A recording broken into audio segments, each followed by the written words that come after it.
Bonjour à tous et bienvenue sur Aide BTS MUC. L'objectif à travers cette vidéo, c'est de réviser l'épreuve de MGUC, donc réviser la gestion commerciale. Et si vous voulez aller justement plus loin et réviser en seulement quelques minutes, vous pouvez aller sur le site, tous les liens sont en description, il y a plus de 80 fiches de révision pour votre épreuve de MGUC. Allez, c'est parti! Aujourd'hui, nous allons voir la deuxième méthode de valorisation des stocks, donc la méthode FIFO ou PEPS, ça dépend si vous êtes en anglais ou en français. Donc FIFO pour First In, First Out et PEPS pour première entrée, première sortie. Ça porte bien son nom, on va voir ça tout de suite. Donc ça s'utilise beaucoup pour les produits frais ou les produits périssables, c'est-à-dire que on va vendre le premier produit qu'on a fait rentrer. Un produit qui a une date du 1er janvier, on va le vendre d'abord, enfin on va essayer de le vendre en tout cas avant le produit qui se périme le 30 janvier.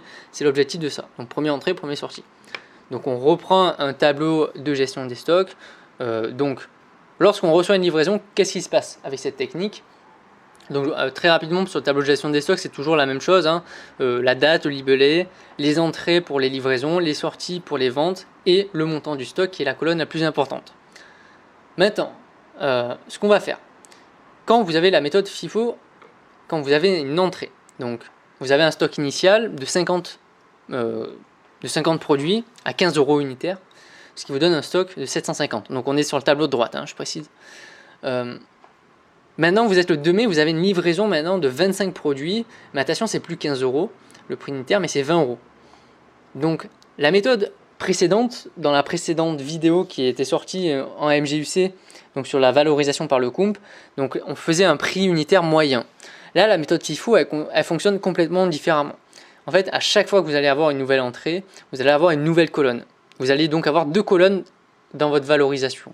Donc une première colonne avec vos stocks initial à 50, donc 50 x 15 €, et ensuite une deuxième colonne, donc votre livraison de 25 x 20 €. Ce qui vous donne au total, quand vous faites la somme de tout ça, 1250 €. Et vous n'allez pas les fusionner en fait. C'est ça la grosse différence avec, par rapport à l'autre méthode. Maintenant, lorsqu'on vend un produit, qu'est-ce qui se passe? Donc, vous vendez le 5 mai, donc 3 jours plus tard, un peu tard d'ailleurs, vous vendez 30 produits maintenant. Maintenant, vous allez vendre 30 produits duquel? C'est ça la question. Vous allez vendre, si vous regardez le précédent tableau, on avait fait deux lignes. Une avec 50 en quantité à 15 € et une de 25 avec 20 €. Les 30 que vous allez vendre, c'est d'abord les premiers que vous avez eu, donc la première colonne. Donc, vous allez taper dans la colonne des 50 quantités avec 15 €. Et vous le voyez bien dans votre valorisation des stocks qui est tout en bas à droite, que maintenant on n'en a plus 50 à 15 €, mais 20, puisqu'on en a vendu 30. Donc c'est comme ça qu'on va revaloriser. Maintenant, demain, vous en revendez 30. Ce que vous allez faire, c'est que vous allez utiliser les 20 qui vous restent à 15 €, et ensuite les 10 autres vendus, vous allez les taper dans les 25 à 20 €.